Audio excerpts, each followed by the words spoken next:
প্রচুর কাজের চাপের মধ্যে একটু আসলে প্রশান্তি পাওয়ার জন্যই আসলে গাছ লাগানো।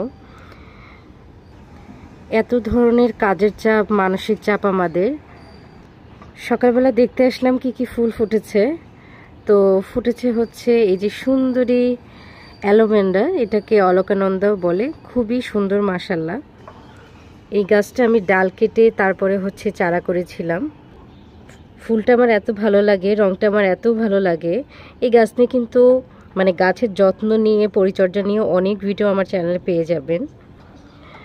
বাগানের বেলি আজকে সেভাবে ফুটে নাই, কলিগুলো আছে। রঙন অনেকগুলোই আসলে ঝরে গেছে, এগুলো হচ্ছে ছাঁটাই করে দিতে হবে। আমার বাগানে সবসময় যেই ফুলটা থাকে সেটা হচ্ছে নয়নতারা। কোনো ফুল থাকুক আর না থাকুক, সারা বাগান জুড়ে শুধু আমার নয়নতারা।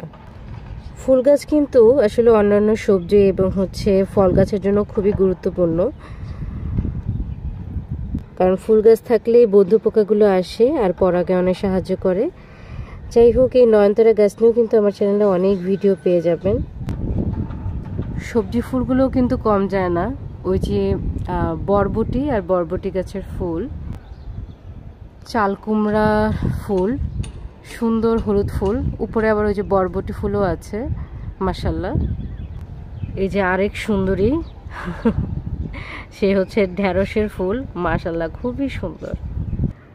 করলা গাছের ফুল, হলুদ মিষ্টি ছোট্ট ফুল, কি দারুণ লাগে দেখতে মাশাল্লাহ।